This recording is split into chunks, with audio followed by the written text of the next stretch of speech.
Hello, and welcome to Healing What You Inherited, breaking free from unseen family patterns and reclaiming your inner signal.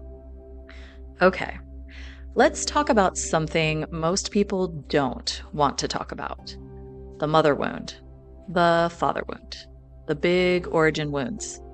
The stuff that shaped how safe you feel in your body, how you relate to others, and why you still sometimes shrink when you're triggered, even though you may have done all the work.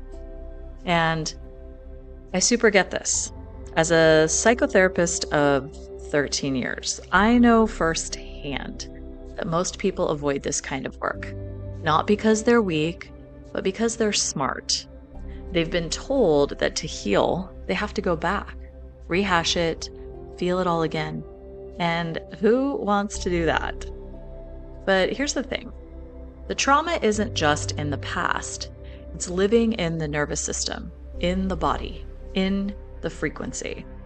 Every time you get triggered and spin out or shut down, that's the old wound replaying itself in real time.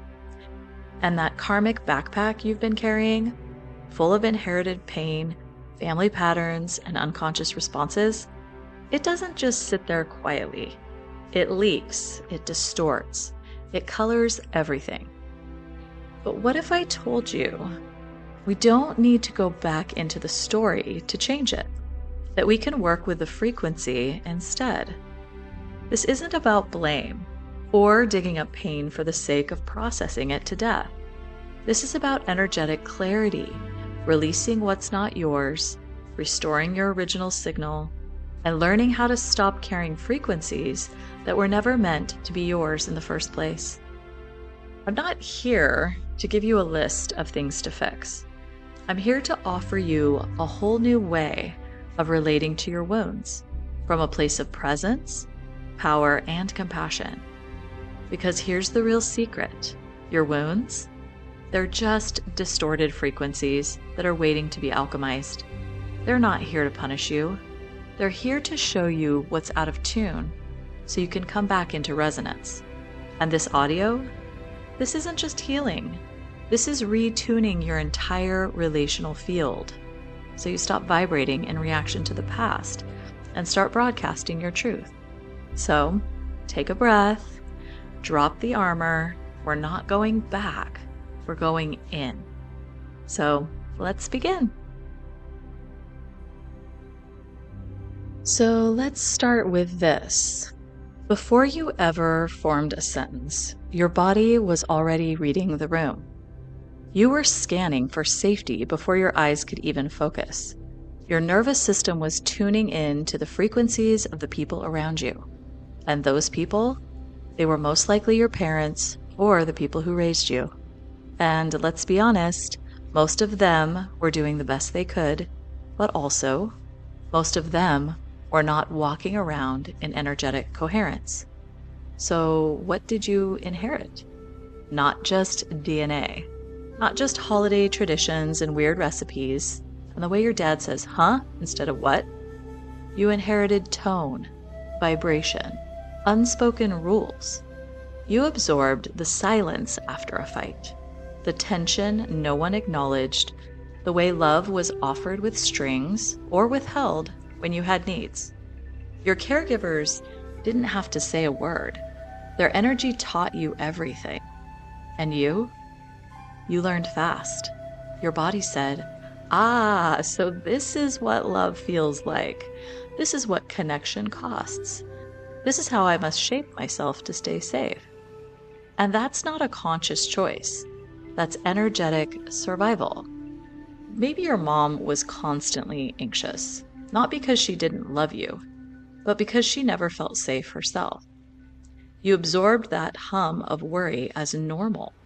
So now, peace feels suspicious. Stillness feels like something's about to go wrong. That's not your flaw. That's inherited frequency. Or maybe your dad was physically present, but emotionally MIA. So now, you date people who say the right things, but feel sort of empty. You're always questioning your worth, even when no one's hurting you. Again, not your fault, but it is your field. This section is your reminder. You were never too sensitive. You were just incredibly attuned to the people you depended on.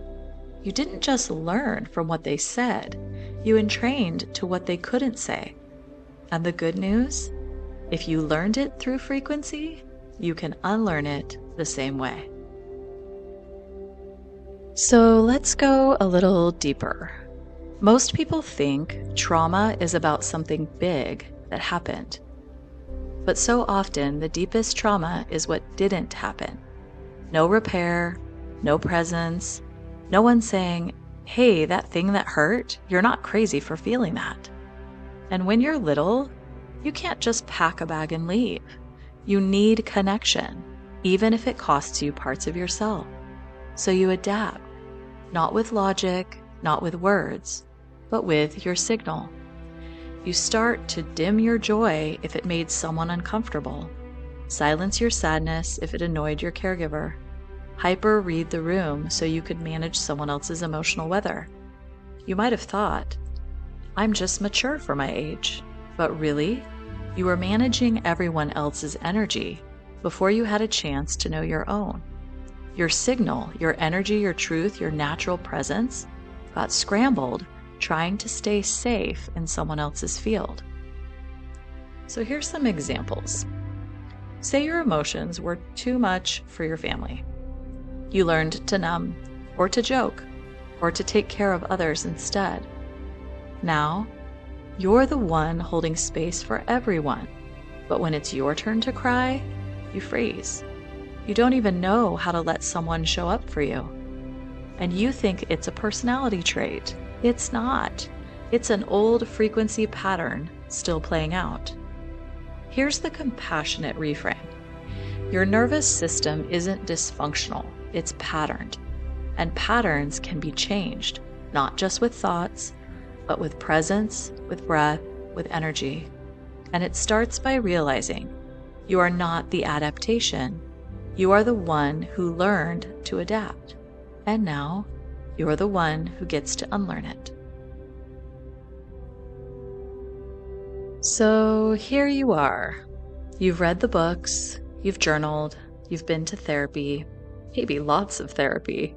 You've got the awareness, you've named the pattern, and yet you keep ending up in the same loop. You're in a conversation and suddenly, boom, you feel like you're 5 again.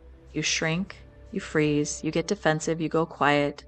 You feel like you left yourself and you don't even know why. Well, here's why.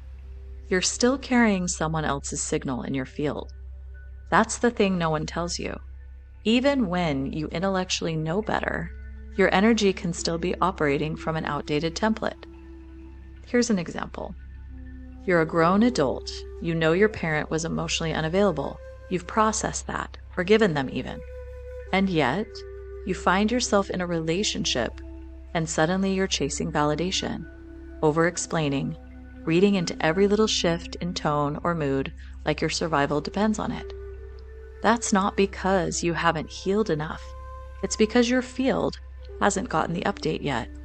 You're still resonating with the old frequency of, I have to perform to stay safe. I have to manage everything or I'll be abandoned. I can't relax unless I'm in control.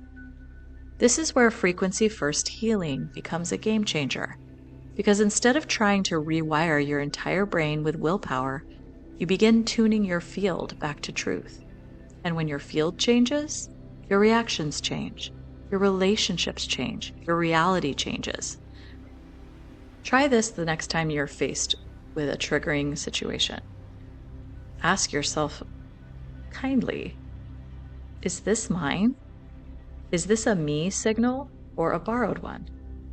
If it feels heavy, tight, urgent, or familiar in a way that makes you small, chances are you're not in your signal. You're inside a residue, a parent's fear, a generational pattern, a survival imprint, and just naming that can start to clear it. You don't have to fight the loop. You just have to change the frequency it's running on. Let's get into how we actually do that, starting with your original signal.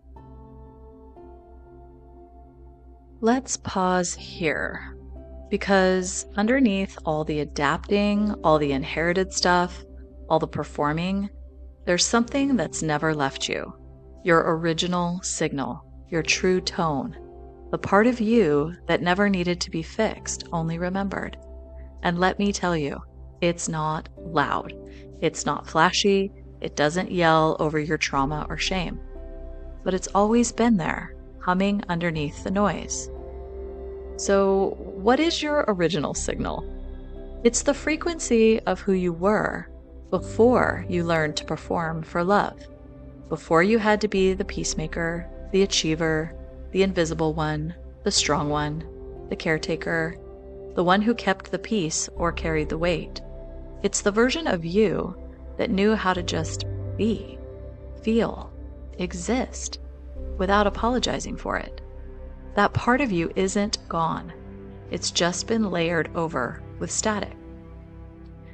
Think of it like a song you loved as a kid, one you haven't heard in years, but when it plays, your whole body remembers. Your original signal is like that. It lives in your nervous system, and when you start releasing the layers that never belonged to you, you start to hum with your own note again. Place your hand on your chest or heart center, if you want, and say gently, like you're talking to the part of you that's been waiting. I send back what was never mine. I call back what I forgot. I return to my signal now. Don't force it. Don't try to feel something massive. Just give yourself permission to drop the static. That's where healing starts. And the best part? You're not trying to become someone new. You're remembering who you were before you had to become someone else. Up next, we go even deeper into how reparenting isn't about fixing the past. It's about becoming the signal of safety your inner child never had. So let's talk reparenting. Not the Pinterest version, not the version where you shame yourself for not doing a morning routine with inner child affirmations every day. I'm talking about reparenting as resonance restoration, becoming the field your inner child always searched for but never found. Not a checklist, not a performance, a frequency. So let's break it down. Your inner child didn't need perfect words. They needed to feel safe in someone's presence. They didn't need someone who knew everything. They needed someone whose nervous system said, "You're safe here, all of you." That's what reparenting is. Not just talking to your inner child, but attuning to them, becoming the calm, the witness, the anchored signal. So here's what this looks like in real life. You feel triggered, your chest tightens, the story spirals begin. Old you panics or disassociates. New you says, "Hey, I'm here. I've got us. Let's slow down." Or you're about to people please your way into another yes you don't mean, but you catch it, the fear of disappointing someone, and you pause and breathe and say, "It's okay to be honest. I won't abandon myself this time." Or you're overwhelmed, overstimulated, and that old urge to self-abandon kicks in. But instead of collapsing, you stay, not perfectly, but present. And that presence is the reparenting. Reparenting isn't about becoming a better caretaker. It's about becoming a clearer signal. Your inner child doesn't need you to fix their pain. They need to feel your frequency say, "You're not alone in it anymore. We don't live in their house now. We live here, in coherence, in truth." So try this now, if you want. Place your hand on your heart or belly.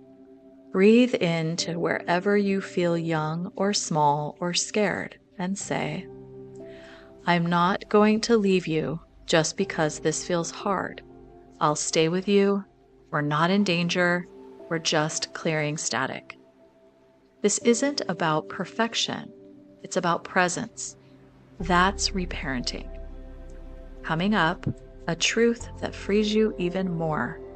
Your parents were shaped by frequencies too, and the more you see that, the less you need them to be different in order for you to be free. Okay, so let's zoom out. You've probably spent a lot of time trying to make sense of your parents. Why they were the way they were, why they couldn't show up, why their love felt like a prize you had to earn. And while therapy, journaling, and reflection are powerful tools, sometimes we miss the bigger picture. Your parents were carrying someone else's signal too. They didn't invent the distortion, they inherited it, just like you did. Maybe your mom never knew safety in her own body, so she couldn't model what it feels like to relax. Maybe your dad never got mirrored emotionally, so he didn't know how to see you when you needed to be held. That doesn't excuse harm, but it does offer clarity. Because once you stop waiting for them to validate your pain and start seeing them as part of a long frequency chain that ends with you stop needing their coherence to create your own. Let's say you see your parent now as an adult, and all the old dynamics are still there. The shutdown, the guilt trips, the passive-aggressive tone.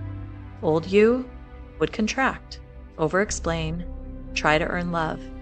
But new you takes a breath, feels your own field, and silently affirms.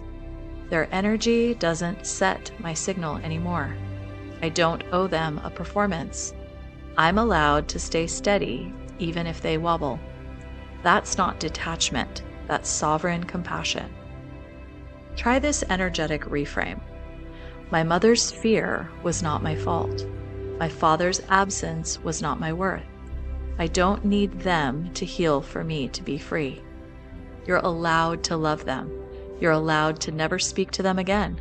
You're allowed to feel grief, rage, peace, or nothing at all. But the power move? Stop vibrating in response to their unresolved pain. You get to set the tone now. Coming up next, we bring it all home. How you move forward, not as a wound, but as a resonant field of coherence.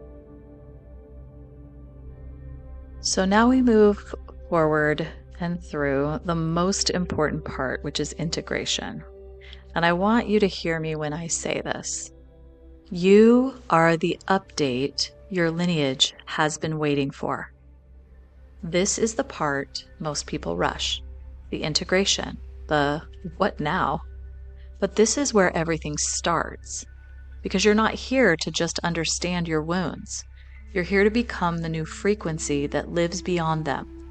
You don't need to be perfect. You just need to be present with your signal intact. That's the real shift. You're no longer reacting to old fields. You're broadcasting a new one. Here's what this looks like in real life. Let's say you're in a tough conversation. Instead of shrinking or explaining yourself into exhaustion, you feel your body, stay in your breath, and respond with clarity, calm, truth. Or you notice yourself starting to spiral, thinking to yourself, I did something wrong, they're pulling away. And you pause. You say to yourself, wait, this isn't about now. This is that old signal again. You take a walk, breathe, and come back into your field. Or you're parenting your own child or nurturing your inner child. And instead of defaulting to being strong or stop crying, you soften, you listen, you hold, and afterward you realize, I just did what no one could do for me when I needed it most. That's generational healing in real time. You don't need a certificate to prove you've healed. You don't need anyone to validate this new chapter. You just need to keep choosing resonance again and again. So let's anchor this in. Place your hand on your heart one last time if you want to. Say it slowly, like you mean it. I am no longer reacting to distortion. I am broadcasting truth. I release what was never mine. I stand in what's always been. I am the new signal, and my field is safe, clear, and sovereign. Let that sit. Let it ripple. Because from this moment forward, you're not a wound walking around trying to heal. You're a waveform of coherence, reshaping reality with every breath. And you're doing it beautifully.